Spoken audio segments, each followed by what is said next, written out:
Hello guys, hope you all are doing well. I am your mathematics mentor from Enrich Digital Academy. So we are back with our new chapter called permutations and combinations.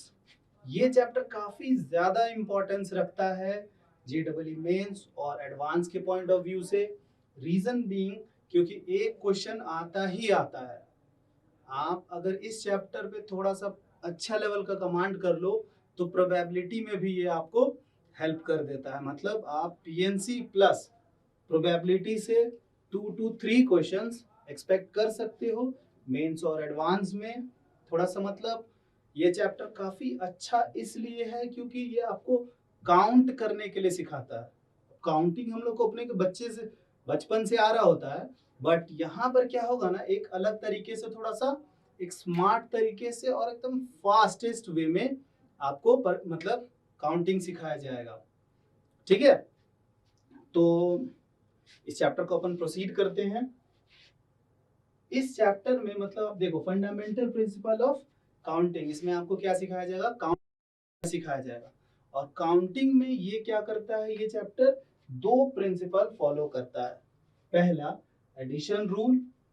Addition rule क्या होता है, आप इसको इस तरह से समझने का ट्राई करना कि if an event occurs in m different ways and another event can occurs in n different ways, then exactly one of the event occurs in m plus n ways। अब देखो इतना सारा इंग्लिश हो गया, but इससे load नहीं लेना। अपने को जो इसका बैकग्राउंड म्यूजिक में क्या चल रहा है ये फील करना है। तो मतलब आप अगर एडिशन रूल को अलग से फील करना चाहते हो तो आप ये सोचो कि जैसे आपको कोई काम करने को मिलेगा, है ना। अब वो काम करने के लिए जब आपको मिल रहा होगा तो आप क्या करना, काम करने के सारे तरीके को एडिशन कर देना। समझ में आया? मतलब कि एडिशन रूल क्या सिखाएगा, काम करने के सारे तरीके को ऐड कर दो। ये आप ध्यान रखना।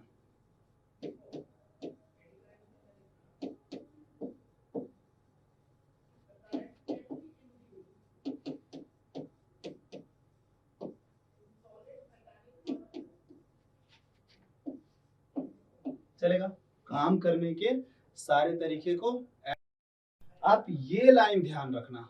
इतना ज्यादा आपको कहानी याद रखने की जरूरत नहीं है, आप बस इतना ध्यान रखो काम करने के सारे तरीके को अपने को क्या करना है, ऐड।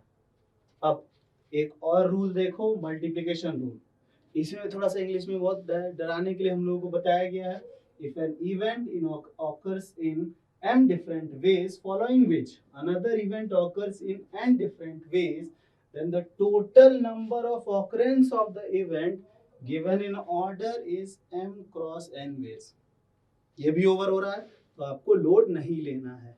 आप क्या सोचो कि जैसे देखो वहां पर क्या सोचे अपन ने, काम करने के सारे तरीके को ऐड कर दो। ठीक है, यहां पर क्या समझना, जब तक काम पूरा नहीं हुआ है तब तक कीप ऑन मल्टीप्लाइंग। जब तक काम पूरा नहीं हुआ है तब तक कीप ऑन मल्टीप्लाइंग।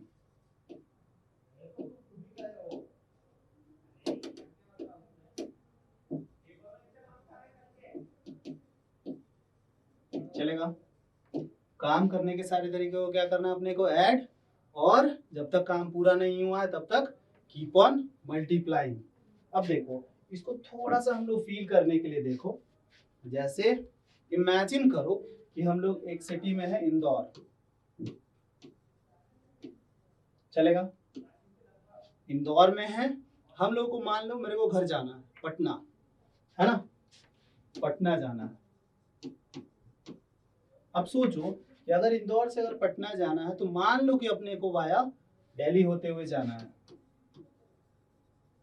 ठीक है, तो अगर इमेजिन कीजिए दिल्ली जाने के लिए अपन क्या यूज कर सकते हैं, बस यूज कर सकते हैं, एयरवेज यूज कर सकते हैं और ट्रेन भी यूज कर सकते हैं। है ना। मान लो अपने को पटना जाने के लिए क्या करना पड़ेगा, दिल्ली से, वो आप बाय एयर जा सकते हो और ट्रेन जा सकते हो, समझना। अगर मेरे को इंदौर से पटना जाना है तो हम लोग क्या करना पड़ेगा, जैसे सोचो यहाँ से निकले दिल्ली, क्या हम लोग काम पूरा हुआ है, नहीं। तो यहाँ से दिल्ली पहुंचने के लिए कितना रास्ता, 3, ठीक है। क्या अभी काम पूरा हो गया, नहीं ना।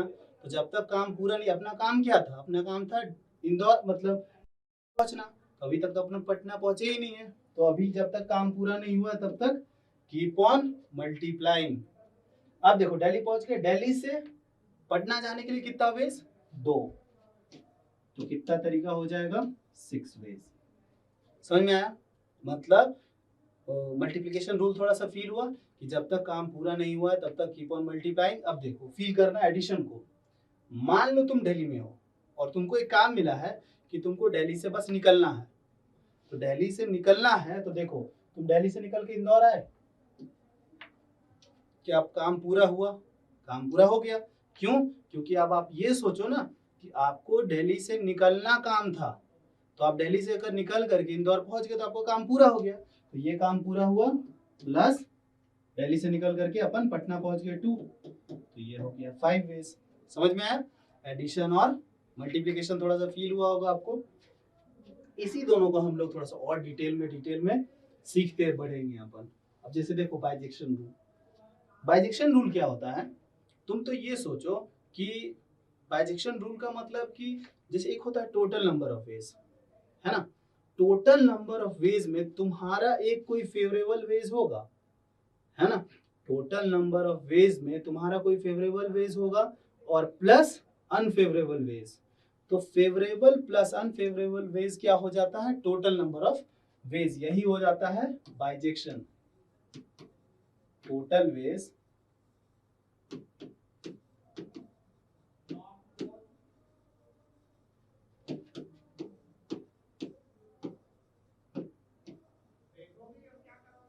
है ना। तो इन दो वेज में अगर अपन ने स्प्लिट कर दिया तो ये क्या हो जाता है, बाइजेक्शन रूल। मतलब अगर अपने को कोई काम मतलब मिल रहा है, जैसे देखो एटलीस्ट मान लो कि एटलीस्ट 2 केसेस का दे दिया है। जैसे मान लो कि 3 डाइस उछाल रहे हैं या 3 कॉइन उछाल रहे हैं, अपने को एटलीस्ट 2 हेड चाहिए, तो 2 हेड वाला भी चलेगा और 3 हेड वाला भी चलेगा। तो तुम क्या करना, इसको फेवरेबल और अनफेवरेबल में स्प्लिट कर देना, तो ये तुम्हारा क्या आ जाएगा, बाइजेक्शन। ठीक है, क्वेश्चन आएगा तो अपन और अच्छे से फील करेंगे इसको। अभी आप देखिए कंडीशन फॉर एटलीस्ट और एटमोस्ट। अगर एटलीस्ट और एटमोस्ट का केस आया तो क्या करेंगे अपन, जैसे देखो जब भी ये क्वेश्चन आएगा ना तुमको एटलीस्ट और एटमोस्ट का, ज्यादातर आपको ये पीएनसी में आ रहा होगा और एक आपको आ रहा होगा प्रोबेबिलिटी में, है ना। तो उस क्वेश्चन को तुम हमेशा किस में करना, एग्जैक्टली में कन्वर्ट करना। ठीक है, पहले एग्जैक्टली में, तो पहले टोटल वेज, ठीक है, टोटल वेज। अब देखो उसमें जिसे मान लो कि एग्जैक्टली 0 बोल रहा है ना। एग्जैक्ट सोचो एटलीस्ट 2 बोला तो एटलीस्ट 2 में 2 आएगा, फिर 3 भी आ जाएगा, फिर 4 भी आ जाएगा, 5 भी आ जाएगा, डॉट डॉट डॉट n भी आ जाएगा, है ना। और एटमोस्ट 2 में क्या आएगा, 0 1 और 2। फील हुआ थोड़ा सा, तो इसको तुम क्या करोगे, एग्जैक्टली 0, एग्जैक्टली 1, एग्जैक्टली 2 या एग्जैक्टली n, है ना। अगर एटलीस्ट के बारे में बोला है एटलीस्ट 2, तो तुम किधर जाओगे, इधर से इधर, बाकी जनता को उधर भेज देना। यानी अपन कहाँ जा रहे हैं, राइट हैंड साइड। और अगर एटमोस्ट बोल रहा होगा तो अपन क्या जाएंगे, लेफ्ट हैंड साइड। चलेगा, लेफ्ट हैंड साइड में क्या हो रहा होगा, इधर से आकर के बात करेंगे लेफ्ट हैंड साइड से। आई होप आपको थोड़ा सा फील हुआ होगा ये। आगे देखते हैं। The total number of ways of attempting a question paper containing 10 true false type question. पहला कंडीशन क्या है, every question should be answered, और दूसरा क्या है, शुड नॉट बी आंसर्ड। अब आप सोचो कि तुम्हारे पास 10 क्वेश्चन आया है ट्रू फॉल्स का और अपने को सारा क्वेश्चन का आंसर करना ही करना है, ठीक है ना। तो फर्स्ट क्वेश्चन अगर आप आए करने के लिए तो आपके पास आंसर करने के लिए कितने ऑप्शंस हैं? दो, या तो आप ट्रू करोगे या तो फॉल्स करोगे, है ना। तो पहले क्वेश्चन के लिए अपने को मिला 2। क्या हमारा काम खत्म हो गया है? नहीं, क्योंकि अभी तो अपने को क्वेश्चन 2, क्वेश्चन 3, क्वेश्चन 4 ऐसे ऐसे करके क्वेश्चन 10 तक जाना है ना। तो जब तक काम पूरा नहीं हुआ है तब तक कीप ऑन मल्टीप्लाइंग। तो यहाँ पर फिर से क्या आएगा नेक्स्ट क्वेश्चन के लिए? 2, फिर 2, फिर एक ऐसा, फिर आखिरी में भी 2, और ऐसा कब तक चलता रहेगा? 10, 10 क्वेश्चन है ना, तो 10 बार 2 टू द पावर 10 चलेगा। फिर देखो, अगर मान लो every question should not be answered, तो मतलब क्या हो रहा होगा? या तो अपन आंसर करेंगे, करेंगे तो क्या होगा? या तो ट्रू या तो फॉल्स, दो, है ना। और या तो अपन स्किप कर देंगे, यानी या तो ट्रू या तो फॉल्स या तो स्किप। यानी आपके पास हर क्वेश्चन की कोरस्पॉन्डिंग में 3 चॉइसेस हैं, है ना। तो पहले क्वेश्चन के लिए 3, काम पूरा हुआ क्या? नहीं। तो जब तक काम पूरा तब तक कीप ऑन मल्टीप्लाइंग। तो पहले के लिए 3, दूसरे के लिए भी 3, तीसरे के लिए भी 3, डॉट डॉट डॉट, आखिरी के लिए भी 3, तो 3 टू द पावर 10 चलेगा अपने को। आई होप आपको ये क्वेश्चन क्लियर हुआ होगा। आगे देखते हैं। देखो, the total number of posting 3 letters in 4 letter box. आपको मान लो आपके पापा जी ने आपको 3 लेटर्स को पोस्ट करने के लिए दे गए हैं, है ना। तो अगर हम लोग वो लेटर्स लेकर के अपन गए पोस्ट ऑफिस, पोस्ट ऑफिस में अपन ने देखा कि 4 लेटर बॉक्स है ना। तो अपन पहला लेटर निकाले, है ना। तो जो पहला लेटर है, अब ये देखो ये कितने बॉक्स में जा सकता है? तो इसके पास देखिए, ये फर्स्ट वाले में जा सकता है, सेकंड वाले में जा सकता है, थर्ड वाले में जा सकता है और फोर्थ वाले में भी जा सकता है। तो इस लेटर के कॉरस्पॉन्डिंग में कितने चॉइसेस हैं? 4। क्या हमारा काम पूरा हो गया है? नहीं ना। अपने को मिला था 3 लेटर पोस्ट करने के लिए, अभी अपन ने एक ही पोस्ट करा है। अगर एक पोस्ट करके वापस घर आते हैं तो फिर तो पता है तुम्हारा क्या होगा, कितना सर्विसिंग हो जाएगा घर पे। तो इसके लिए अपने को बाकी भी पोस्ट करना है। तो जब तक काम पूरा नहीं हुआ है तब तक कीप ऑन मल्टीप्लाइंग। अब देखो दूसरा लेटर लेटर निकाले।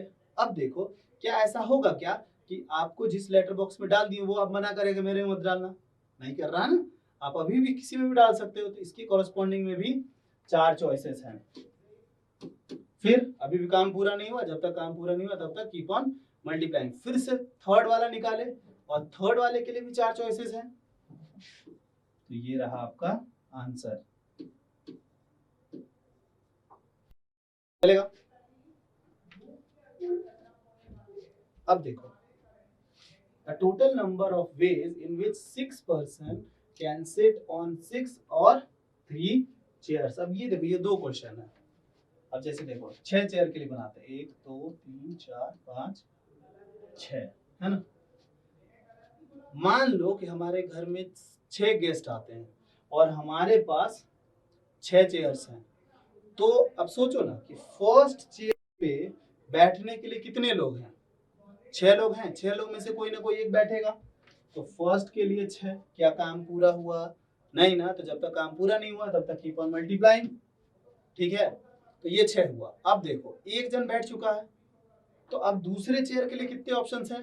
5, है ना। काम पूरा हुआ? नहीं। फिर मल्टीप्लाई, फिर 4 3 2 और 1। आई होप आपको क्लियर हुआ होगा। अब देखो अब हमारे पास क्या है? 3 चेयर है ना। अब देखो होता है ना, जैसे देखो किसी कंसर्ट में अगर जाते हैं हम लोग तो वहां तो लिमिटेड नंबर ऑफ चेयर्स होती हैं, है ना। तो उतने ही लोगों को ऑप्शन में रखा जाता है कि बैठाना है इतने को। अब जैसे देखो अभी भी 6 लोग आ गए तुम्हारे घर के बाहर, मान लो तुम्हारे पास सिर्फ 6 चेयर है, 3 चेयर्स है, सॉरी 6 लोग हैं 3 चेयर्स है। तो फर्स्ट सीट पर बैठने के लिए कितने चॉइसेस हैं? 6। अब एक जन बैठ गया तो नेक्स्ट चेयर के लिए 5 और नेक्स्ट के लिए 4, है ना। अब बाकी लोग बाहर, है ना। आई होप आपको क्लियर हुआ होगा ये कॉन्सेप्ट। देखो इन अ hall 11 persons are present and total number of handshake possible is। इस कॉन्सेप्ट को थोड़ा सा अच्छे से फील करने का सोचो कि अपने घर में कितने लोग हैं, मान लो 11 लोग हैं। अब 11 लोग हैंडशेक कर रहे हैं और एक जन एक के साथ एक ही बार हैंडशेकिंग करेगा। तो अब आप ये सोचो कि जैसे हम सबसे हाथ मिला लिए, फिर जब हम जिससे हाथ मिला है वो भी तो मेरे से हाथ मिला चुका, तो वो दोबारा मेरे से हाथ नहीं मिलाने वाला है। तो ऐसे ऐसे करके हम लोगों को हैंडशेकिंग देखना है कितने लोगों से हो रहा है। जैसे इमेजिन करो ए,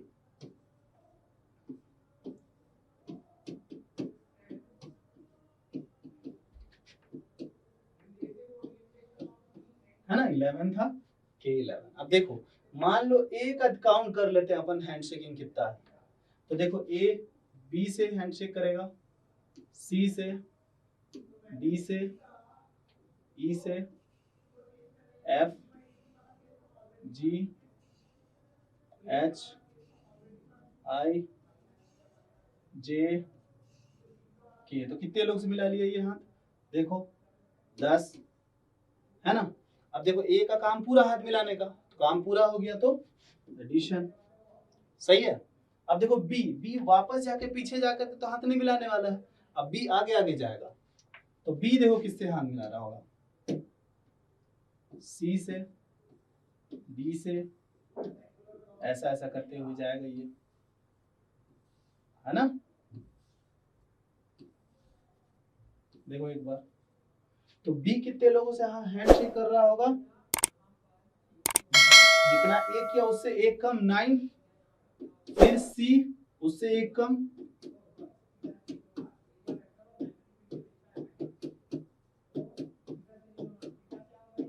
समझ में आया ना। तो ये कितना हो गया देख लो, 10 नेचुरल नंबर का सम, तो ये क्या गया 10 इंटू 10 प्लस 1 बाय 2। समझ में आया। तो इस तरह से हैंडशेकिंग का भी क्वेश्चन आप क्रैक कर सकते हो। अब देखो, if you have 12 locks and 12 corresponding keys, then find maximum number of attempting to open all locks।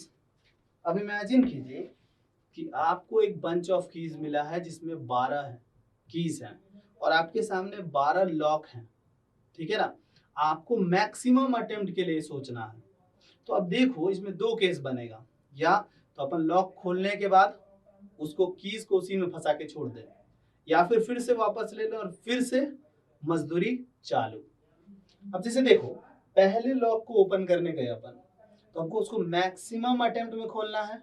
आपके पास बंच में कितने कीज हैं 12, तो उसको मैक्सिमम बार में अगर खोलना है तो अपने को ट्राई करना पड़ेगा कि 12th अटेम्प्ट में वो ओपन हो जाए, है ना। तो काम पूरा एक का गया।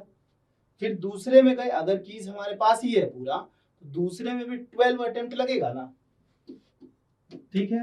और ये सब चलता रहेगा कब तक, हर बार। तो कितनी बार, 12 बार। समझे क्या। अब देखो मान लो कि तुम्हारे पास जो कीज हैं अगर तुम उसमें ओपन किए और उसी में छोड़ दिए, तो पहला वाला जो लॉक रहेगा उसमें तो 12 अटेम्प्ट लगेगा मैक्सिमम, और एक कीज को उसी में छोड़ दिए जिसका सक्सेसफुल हो गया था, तो अब हमारे बंच में कितना है 11। तो अब दूसरे लॉक को ओपन करने में अपने को 11th अटेम्प्ट में खोलना होगा, है ना। तो 11, अब उसको 11th अटेम्प्ट में अपन ने ओपन करा, ठीक है। अब सोचो कि अगले वाले के लिए हम लॉक की उसी में छोड़ देंगे, तो फिर उसको 10th अटेम्प्ट में खोलना पड़ेगा, और ऐसे ही चलते रहेगा, आखिरी में 1। तो ये क्या हुआ 12 इंटू 13/2। आई होप आपको आगे प्रोसीड कर। तो इस क्वेश्चन को देखो, let an denotes the number of n digit positive integers formed by the digits 0, 1 और both, ठीक है। तो an क्या है, नंबर ऑफ, an है number of n digit positive integers, है ना। अब देखो जो कि बन रहा है किससे, 0, 1 या फिर दोनों से, such that no consecutive digit in them are 0, 0, 0। तो मतलब कि कोई भी मतलब दो जीरो साथ में, बस इतना ख्याल रखना हम लोगों को, 0 और 0 साथ में नहीं आना चाहिए, ठीक है। Bn क्या है? द नंबर ऑफ सच, यहाँ पे n होना चाहिए, the number of such n digit integers ending with 1। Bn हमारा क्या है? Number of n digit positive integer ending with 1, है ना। उसी नंबर्स में से कुछ नंबर करेंगे एंड 1 से, तो उसका ये Bn है। And Cn equals the number of such n digits ending with 0, ठीक है। Cn क्या है? Number of such n digit positive integers ending with 0, चलेगा। तो हम लोगों को बात करना है An, Bn और Cn के बारे में। अब सोचो, सबसे पहले ले लेते हैं 1 डिजिट, है ना। 1 डिजिट में कितने नंबर्स बनेंगे? तो एक ही बनेगा 1। रीजन, क्योंकि आप सोचो ना कि तुम्हारे पास जो मतलब पॉजिटिव इंटीजर बनना है ना, तो 1 ही बना पाओगे, 0 बनेगा नहीं। तो ये रहा 1 डिजिट। तो हमारा A1 क्या आया? देखो, A1 हमारा आया 1। B1 हमारा क्या आ गया? B1 क्या है? एंडिंग विथ 1, तो 1 ही रहेगा इसका। और Cn हमारा क्या है? एंडिंग विथ 0, 0 वाला तो कोई है ही नहीं, तो ये इसका क्या है? 0, है ना। C1 हमारा 0 आया। अब देखो 2 डिजिट के लिए सोचो, ठीक है ना। 2 डिजिट्स में देखो 1 और 1 चलेगा, 1 और 0, अब कोई और नहीं बन सकता। तो ये रहा 2 डिजिट से बनने वाला ऐसा नंबर्स। तो A2 हमारा क्या आया? तो नंबर ऑफ सच नंबर्स 2 हैं। B1 हमारा क्या आ गया? इसमें देखो B2 है, सॉरी, B2 में देखिए ऐसे नंबर्स एक हैं जो कि एंड विथ 1 कर रहे हैं, और इस बार C2 में भी एक नंबर आएगा। अब देखो 3 डिजिट्स के लिए देखिए, है ना। 3 डिजिट्स में देखो 1 1 1 1 1 0 1 0 1, ठीक है। यहाँ पर देखिए A3 हमारा क्या आ जाएगा? 3। B3 हमारा क्या आएगा? एंडिंग विथ 1, तो 2 है ऐसे ऐसे नंबर्स, है ना। फिर C3 हमारा क्या आएगा? 1, चलेगा। अब देखो ये 3 डिजिट वाला हो गया। अब 4 डिजिट, 4 डिजिट में 1 1 1 1 1 1 1 0 1 1 0 1 1 0 1 1 1 0 1 0। देखो इतने सारे नंबर्स बन रहे होंगे, तो कितने बन गए इधर? 5। यानी A4 हमारा क्या आ रहा है? 5। B4 हमारा क्या आ रहा है? देखो B4 एंडिंग विथ 1 1 2 एंड 3। और यहाँ C4 देखिएगा क्या आ रहा है? 1 और 2।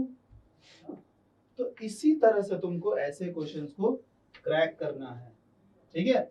इसमें कोई ऐसा फॉर्मूला नहीं रहता है, बस आपको डिराइव करना पड़ेगा और उसमें पैटर्न देखना पड़ेगा। अब जैसे देखो उन्होंने बात करा है किसके बारे में? An के बारे में। An के लिए सोचिए, अभी देखो 1 में 1 मिला, 2 में 2 मिला, 3 में 3 मिला, 4 में 5 मिला। आप देखो, आपको ऐसा नहीं लग रहा है कि पीछे 2 को ऐड करेंगे तो आगे मिल रहा है? 3 2 5, तो A5 में कितना मिलेगा? 8, है ना। तो इसमें पैटर्न अपने को दिख रहा है कि An के लिए हम लोग क्या फॉर्मूला मिलेगा? An-1 प्लस An-2, जहां पे है उसके पीछे और प्लस उसके पीछे का। फिर वैसे ही अपने को निकालना है Bn। Bn में भी देखो सेम पैटर्न फॉलो कर रहा है। 1 1 से 2 बना, 1 2 से 3 बना, 3 2 से आगे 5 बनने वाला है। यानी Bn-1 प्लस Bn-2, फिर Cn। Cn में देखिए यहाँ पे 1 और 0 1 बना, 1 और 1 2 बना, फिर 2 और 1 3 बन रहा होगा। Cn-1 plus Cn-2। ऐसा जो क्वेश्चन है ना, ऐसा क्वेश्चन एडवांस में बहुत अच्छे से पूछा जाता है। और ये टाइप का क्वेश्चन मतलब थोड़ा सा टफ जाता है क्योंकि अपने को पैटर्न उसमें फील नहीं होता है ना। तो आप ऐसे क्वेश्चंस का प्रैक्टिस जरूर करना, है ना। आगे प्रोसीड करते हैं अपन। देखो क्या बोलता है, let S be the set of all triangles in X Y plane. X Y plane है जिसमें बहुत सारा ट्राइंगल बन रहा है, each having one vertex at origin. सबका क्या है, एक वर्टेक्स ओरिजिन पर ही फिक्स्ड है, and other two vertices lie on the coordinate axis. और बाकी जो वर्टाइसेस हैं वो कहाँ है, कोऑर्डिनेट एक्सिस में, ठीक है। With integral coordinate, integral coordinate है, इसका ख्याल रखना, मतलब इंटीजर होना चाहिए, वो डेसिमल वाला गेम नहीं चलेगा इसको। If each triangle in S has area 50 square unit, then the number of elements in the set S is। तुम सोचो ऐसे क्वेश्चन के लिए सबसे पहले हम लोगों को क्या सोचना चाहिए कि पहले तो आप एक सोचो कि यार ये तो चारों तरफ बन सकता है, मतलब चारों क्वाड्रेंट में बन सकता है, क्वाड्रेंट 1, क्वाड्रेंट 2, क्वाड्रेंट 3, क्वाड्रेंट 4। तो क्या करो तुम कि फर्स्ट क्वाड्रेंट में जितने एलिमेंट्स हैं उसको निकाल लो, और फर्स्ट क्वाड्रेंट में जैसे आया है उसको मल्टीप्लाई बाय 4 कर लो, क्योंकि उतने ही उधर उधर उधर बनेंगे, है ना। तो इमेजिन करो कि हम लोग क्या ले लेते हैं, फर्स्ट क्वाड्रेंट का, जिसका फर्स्ट एक वर्टेक्स कहाँ ओरिजिन और दूसरा कहाँ है इस कोऑर्डिनेट एक्सिस पर 0 a b, है ना। अब देखो इस ट्रायंगल का एरिया सोचना आपको, एरिया हमारा क्या आ जाएगा, हाफ, बेस ले लेते हैं अपन a और हाइट ले लेते हैं अपन b। तो हाफ बेस हाइट ये हमारे हिसाब से एरिया है, और उसके हिसाब से एरिया क्या है 50। तो इधर 50 AB बाय 2, तो AB का वैल्यू क्या आ गया 100। अब सोचो कि कोई दो नंबर है जिसका प्रोडक्ट क्या जा रहा है 100, और A और B दोनों क्या बिलोंग्स टू इंटीजर होना चाहिए, AB बिलोंग्स टू इंटीजर, है ना। अब देखो आराम से देखना, अब A और B है ना ये ऑर्डर्ड पेयर में आएगा, क्यों, क्योंकि देखो 1 और 2, 1 2 का पोजीशन अगर आपको मतलब एक्स वाई प्लेन पे देख रहे हो और 2 1 का पोजीशन देख रहे हो तो वो दोनों यूनिक है। तो यहाँ पर क्या आएगा, ऑर्डर्ड पेयर का भी गेम आएगा। अब जैसे देखो कोई दो इंटीजर के बारे में सोचो जिसका प्रोडक्ट क्या है 100, तो अपने पास क्या आएगा 1 और 100 एक, है ना। फिर 2 और 50, देखो 2 और 50, फिर 3 जाएगा नहीं, फिर 4 25, ठीक है ना, फिर 5 25 भी गया, फिर हमारा 10 और 10, इधर से इतना बन गया, और फिर घुमाना चालू कर दो 25, है ना, फिर 25 4, फिर 52 और उधर 100 और 1, है ना। तो इतने सारे आपके पास फर्स्ट क्वाड्रेंट में इतने सारे ऑर्डर्ड पेयर आ रहे होंगे जिसका प्रोडक्ट क्या है, AB का प्रोडक्ट क्या आएगा 100। तो 1 2 3 4 5 6 7 8 एंड 9, तो आपके पास 9 एलिमेंट्स आए फर्स्ट क्वाड्रेंट में। बट ये क्या बोलता है सब किधर भी जा रहा है एक्स वाई प्लेन पर, तो ये चारों क्वाड्रेंट में 9 9 9 ही बनाएगा, है ना। तो हमारा रिक्वायर्ड आंसर क्या आ गया, इसमें कितने सारे एलिमेंट्स होंगे 9 into 4, ठीक है। आई होप आपको ये क्लियर हो रहा हो कॉन्सेप्ट। ये भी क्वेश्चन मेंस में आया हुआ है, और हम लोग ट्राई करते हैं कि मेंस और एडवांस के क्वेश्चंस को अपने लेक्चर में लेने का, जिससे क्या हो कि आप लोगों के लिए जो लेक्चर है यही सेल्फ सफिशिएंट हो जाए, ताकि आप मतलब इस चैप्टर पर अच्छा कमांड ला पाओ, है ना। हम लोग क्वेश्चंस में कोई भी कमी नहीं रखेंगे। इस क्वेश्चन को देखो, some identical balls are arranged in a row to form an equilateral triangle. The first row consists of one ball, second row consists of two balls, and third row consists of three balls, and so on. देखो अगर हम लोग को equilateral triangle बनाना है, ये क्या बोल रहा है, इक्विलैटरल ट्रायंगल आप बनाते जाइए, जैसे क्या रखना, फर्स्ट रो में वन बॉल, सेकंड रो में दो बॉल, थर्ड रो में 3 बॉल, देखो इक्विलैटरल ट्रायंगल वो बनना चालू हो जाएगा, है ना। तो अगर आप इमेजिन करो, मान लो कि हम लोग ये ट्रायंगल को कहाँ तक ले जाते हैं, n तक, तो nth रो में n लड्डू होगा। तो इधर से देखो, अगर ये लास्ट फोर्थ वाले रो में 4 लड्डू है, देखो साइड में 4 है, 4 है और 4 है, तो nth वाले में n n n और n रहेगा। तो इसमें देखो कितना लड्डू अपन ने यूज करा है, 1 2 3 4 dot dot dot till n। तो इसमें कितने सारे लड्डूज आ गए हैं, n into n plus 1 by 2 चलेगा। इतने सारे लड्डूज अपन ने यूज करा है उस ट्रायंगल को बनाने में। अब देखो, if 99 more laddoos are added to the total number of balls used in forming equilateral triangle, ठीक है। अगर इसमें इसी में अपन ने क्या करा, अगर 99 लड्डू और अपन जोड़ देते हैं, है ना, 99 लड्डू और जोड़ देते हैं, तो क्या हो जाएगा, forming can form a square whose each side contains exactly 2 balls less than the number of balls each side containing triangle। तो मतलब इससे है ना, अपन ट्रायंगल से, ट्रायंगल में अगर 99 लड्डू अपन ऐड कर देते हैं तो ये क्या बना लेगा, स्क्वायर। स्क्वायर का साइड क्या होगा, जितना ये ट्रायंगल का साइड था ना, साइड में लड्डू थे ना, उससे 2 लड्डू कम। अब देखो nth वाले साइड में कितने लड्डू थे, n, है ना, तो इसमें क्या होगा, n माइनस 2, n माइनस 2।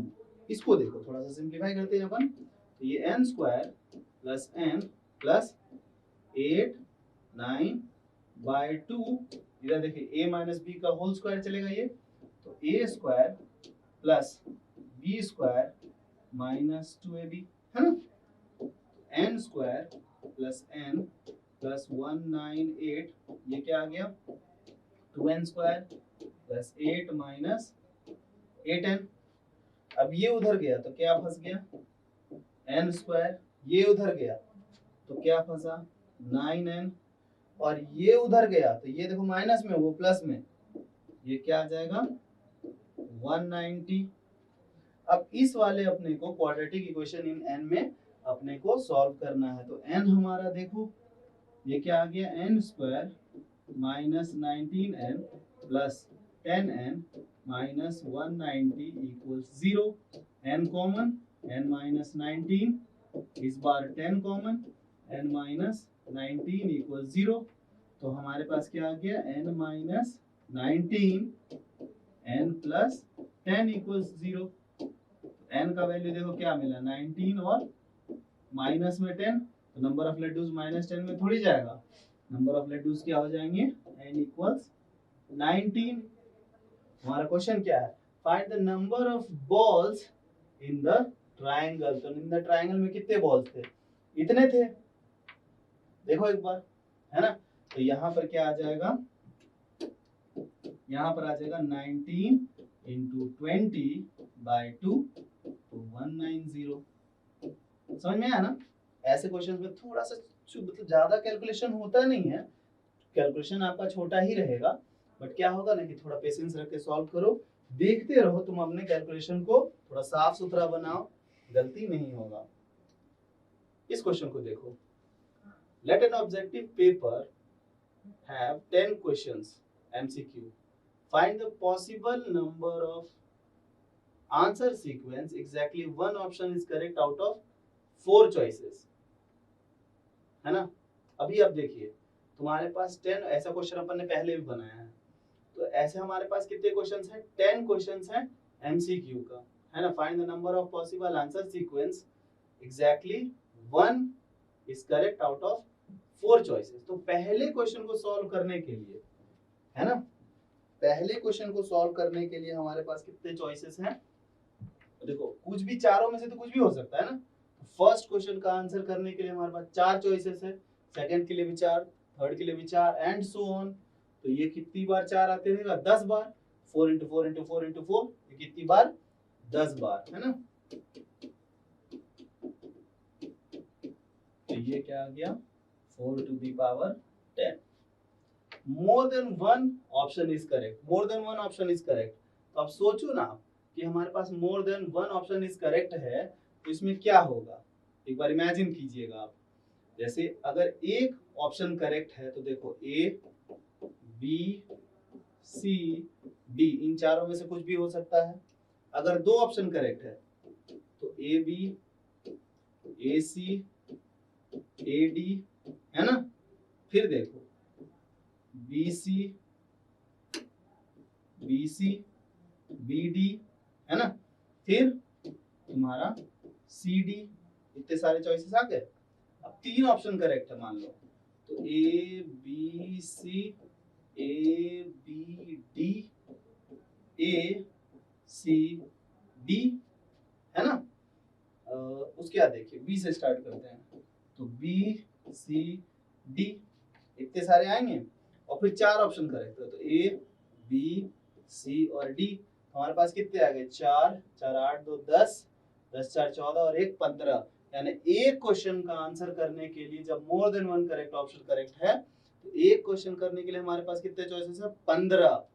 दूसरे क्वेश्चन के लिए 15, तीसरे क्वेश्चन के लिए 15। तो ये चलते रहेगा, है ना। 15 15 15 एंड सो ऑन, आखिरी वाला भी 15। तो ये क्या आ गया, 15 to the power 10। I hope आपको ये क्लियर हुआ होगा। या फिर इस क्वेश्चन को अगर ऐसे नहीं बनाना है तो आप ऐसा भी सोचो कि चार चॉइसेस है ना आपके पास। देखो इमेजिन करो, आप इस चॉइस के पास आओगे, आप सोचो ना, आप इसको या तो बबल करोगे या तो बबल नहीं करोगे। तो आपके पास अभी कितने चॉइसेस हैं, दो, है ना। काम आपका रुक गया क्या, नहीं ना, अभी तो अपने को आगे बढ़ना है। तो जब तक काम नहीं रुका तब तक कीप ऑन मल्टीप्लाइंग। फिर इसके पास गए तो इसके बबल में भी आपके पास दो ऑप्शन है, या तो बबल करो या तो नहीं करो। फिर काम नहीं रुका, अभी देखो फिर दो चॉइसेस है, बबल कलर करो या तो नहीं करो। एंड फिर तो ये क्या आ गया, 2 टू द पावर 4 यानी 16। अब सोचो कि इसमें 16 क्यों आया, तो 16 इसमें वो ऑप्शन भी आ गया, जैसे इसमें दो चॉइसेस थे, बबल कलर करो या तो नहीं करो। तो मान लो नहीं किए, फिर नहीं किए, फिर नहीं किए, फिर नहीं किए, तो इसमें एक वो वाला चॉइस है जिसमें अपन ने किसी में बबल कलर नहीं करा, तो उसको एक अपने को रिमूव करना पड़ेगा। तो हमारा क्या आ गया, 15। यानी एक क्वेश्चन को आंसर करने के लिए हमारे पास कितने चॉइसेस आ गए, 15, है ना। आई होप आपको ये क्लियर हुआ होगा। आगे प्रोसीड करते हैं अपन। ठीक है, तो इस सेशन में हम लोग इतना ही सीखेंगे। आगे वाले आने वाले सेशन में हम लोग फॉर्मेशन ऑफ नंबर्स सीखने वाले हैं कि हम लोग किस तरह से नंबर का फॉर्मेशन करेंगे। ठीक है, आपको अगर वीडियो अच्छा लग रहा है तो आप प्लीज़ इसको शेयर करिएगा, लाइक कीजिएगा और हमेशा आप अपडेट रहिएगा हमारे चैनल पर। अपने बेल आइकन को आप ऑन करके रखना, ताकि हमारे पास जैसे जैसे वीडियो अपलोड करते जाएंगे आप पे नोटिफिकेशन आते रहे और आपको एक्सेस मिल पाए हमारे वीडियोस का। ठीक है, और आप जितना ज़्यादा शेयर कर सकते हो करो, क्योंकि हमारा भी काम थोड़ा सा मतलब एक सही डायरेक्शन में जाए। जिनको हेल्प चाहिए वो मतलब हेल्प अपना निकाल सकते हैं, और आप भी कुछ थोड़ा सा सोशल, आपका भी सोशल वर्क हो जाएगा। क्योंकि हम लोग जो है, हम लोग मतलब आप इमेजिन करो कि हम लोग जो क्लासरूम में कंटेंट देते हैं, एकदम सेम टू सेम कंटेंट यहाँ पर भी आपको मिल रहा है। साथ में हम लोगों को कनेक्ट कर सकते हैं। आपको नंबर मिल जाएगा डिस्क्रिप्शन बॉक्स में, वहां पर से आप हमें कनेक्ट करके आप अपने डाउट्स, क्वेरीज सारा सॉल्व कर सकते हैं, है ना। Till then enjoy.